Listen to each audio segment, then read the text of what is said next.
Bueno, pues buenas noches, amigos.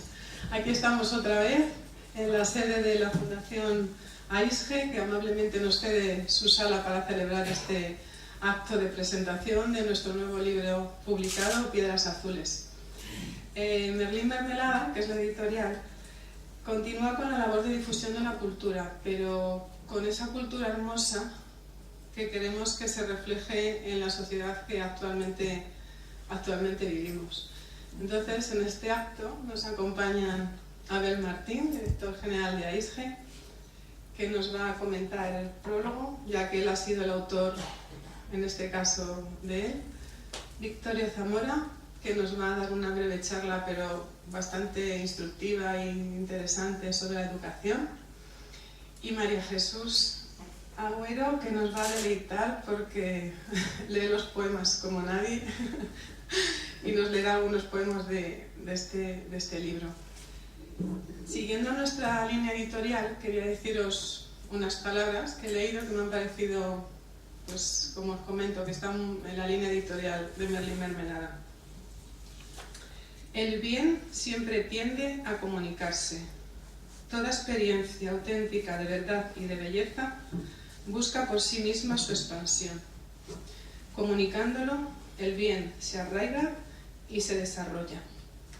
Estas palabras son del Evangelii Gaudium, del Papa Francisco, y como este acto está dirigido a las personas de bien, por eso quería leerosla. Y bueno, siguiendo en esta línea, pues como él dice, al lío. Muchas gracias por estar aquí y os dejo con Abel para que os comente el prólogo. Muchas gracias. Bueno, buenas noches y bienvenidos a esta que es ya vuestra casa, vuestra fundación. Ojalá cada X meses pudiéramos venir a presentar algún libro. Eso significaba que la cosecha ha ido bien. Yo, la verdad que nos hemos ido liando y al final pues me dijo tanto Victoria como Manuela que si prorrogaba el libro. Y para mí era una gran responsabilidad porque siendo amigos como somos, además, el problema venía de cómo sustraerme de esa amistad y entrar como con una venda en el libro, ¿no? Yo no voy a repetir lo que ya he dicho en el prólogo porque para eso está ahí y para eso se escriben las cosas, para que perduren, pero sí quería hacer algunas reflexiones en voz alta sobre lo que era para mí el libro de Piedras Azules, en el sentido de que el arte en general para mí significa poder transmitir sentimientos, sensaciones, situaciones incluso, y por tanto son las ideas plasmadas con cierta belleza para poder lograr ese objetivo que es transmitir, ¿no? Para mí eso es el arte.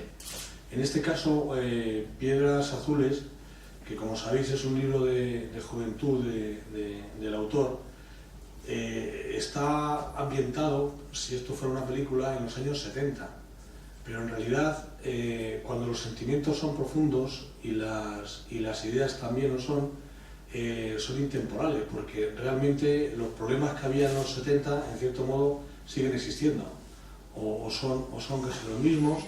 Sí, en algunos casos más, porque ha habido más desilusión en algunas cuestiones que uno cree, pero quiero decir que aunque es de los años 70, se escribió en los años 70, no ha perdido actualidad en ese sentido. Todas las cosas, como se dice, cuando se hacen con cariño, con amor, con afecto, con ese sentido, nunca se falla, porque implica el amor fundamentalmente generosidad. Y la generosidad no solo es en las relaciones humanas un elemento fundamental, una luz, sino que también lo es a la hora de transmitir las reflexiones que implica un poema.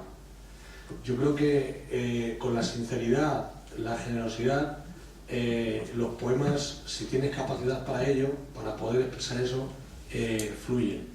Entonces, estos poemas que te van desde el corazón, como es el primero de los libros, el amor como el motor de todas las cosas, se entremezcla luego, una vez que vamos pasando páginas, entramos en materia más social, porque claro, no nos podemos abstraer del mundo y del tiempo que nos ha tocado vivir.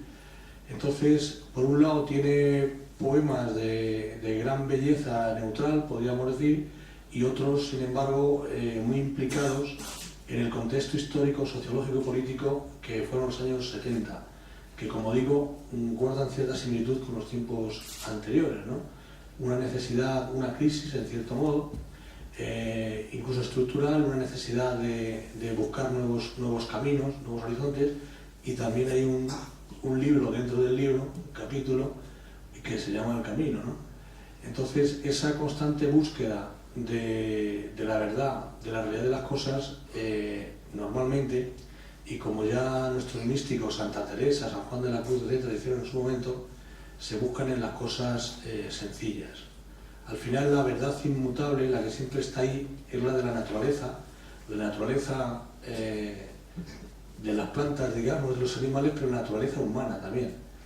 Las gentes sencillas, como la Polola, cuando lo describen en el poema y demás, son de las que se aprenden. Yo a mucha honra soy de pueblo y lo llevo como bandera por todos los lugares del mundo, de un pueblecito pequeño, y tienes la posibilidad de desnudar tu alma desde que eres niño, porque en el fondo todo el mundo te conoce y tú los conoces a ellos.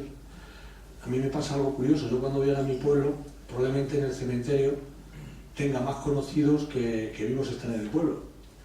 A lo mejor son 2000 personas con las que he convivido de verdad. Una de las cosas que más me afectaban al principio, cuando con 14 años venía de vez en cuando a Madrid, era cuando subía en el metro y frente a frente, casi rozando la nariz, una persona no te decía nada.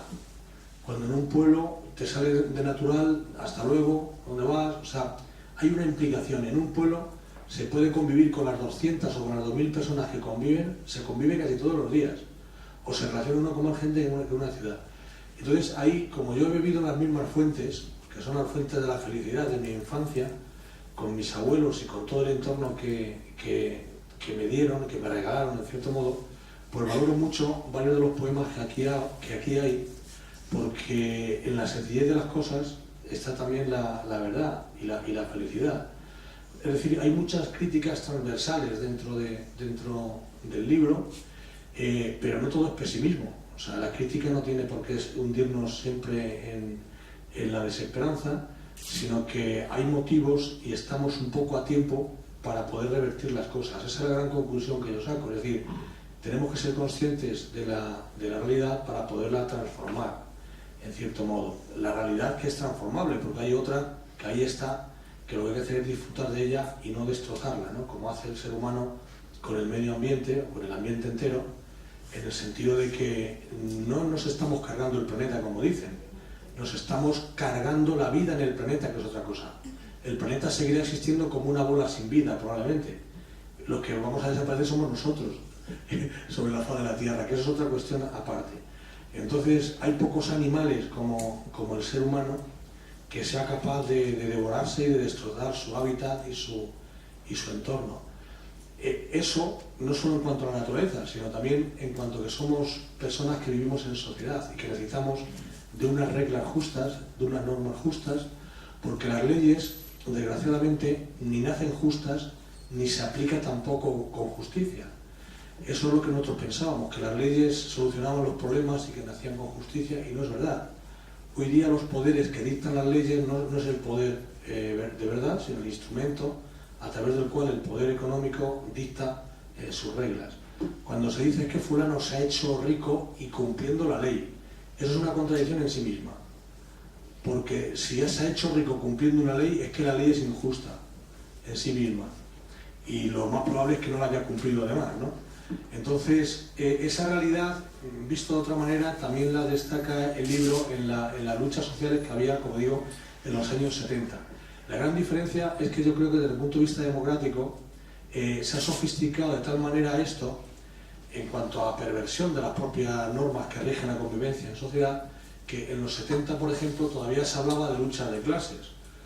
Ya 3 décadas después ya no es lucha de clases, es lucha por una ley. La ley es la que te da y la que te quita cosas. Los grandes premios Nobel de Economía de los años 70 y los padres del neoliberalismo económico, como Friedrich Hayek o von Mises, por ejemplo, ellos incidían mucho en que la economía no eran números ni estadística, eso solo eran herramientas para tomar decisiones. La economía eran leyes. Las leyes es la que hace la justicia social. Y la ley, que debe basarse en el derecho natural, ha de ser justa, ha de ser equitativa, y eso no existe hoy día. Y eso es algo que nos debería llevar a reflexionar, porque todas las demás cosas proceden de ese vicio, de que la ley no es justa, cómo se conforman las mayorías, la voluntad del pueblo tampoco es real ni es justo, entonces está todo montado en un artificio y solo disfrutamos de una democracia aparente y no de una democracia real, como decía Platón. Entonces, gran parte de esos poemas van por ahí y al final, pues, después del corazón, después de la vida y después del camino, pues vienen los paisajes, o sea, acudimos a la madre naturaleza y ahí, pues, es lo que nunca nos abandona en cierto modo. Yo, por ejemplo, la única forma que veo humanamente de relajarme es irme a la naturaleza. La última travesura que he hecho es que el otro día me fui a buscar níscaros a un bosque y me metí por un arroyo que estaba congelado descalzo, porque no sabía cómo tal. Estoy hecho un trapo desde entonces, pero esas 2 horas que disfruté no me las quita nadie, en ese sentido. Entonces la naturaleza nunca te decepciona, ¿no? Te decepciona un poco más la naturaleza del ser humano, pero el libro tiene para todo, además me ha sorprendido positivamente su edición, por tanto felicito a la editora, porque es muy bonito y muy fácil de leer. La propia idea de estar en una de las páginas del poema y en otra la imagen, para mí es muy bonito, ¿no? Porque tienes presente las dos cuestiones. Y es muy fácil de leer. Yo siempre he dicho que la poesía no es para cantidad, sino calidad. La poesía es para leerte un poema y reflexionarlo. Y aquí, sin embargo, corres el riesgo de leerte un poema y pasar la página y leerte otro. Y otro, y otro, y otro, ¿no? Cuando eso es más propio de la prosa. Entonces, bueno, yo lo que animo es a que leáis el libro, y yo pienso que el amor, junto con la educación para construirnos como personas, es la clave de la sociedad, la clave del ser humano, pero de eso, como va a hablar el autor, pues mejor que pase. Muchas gracias.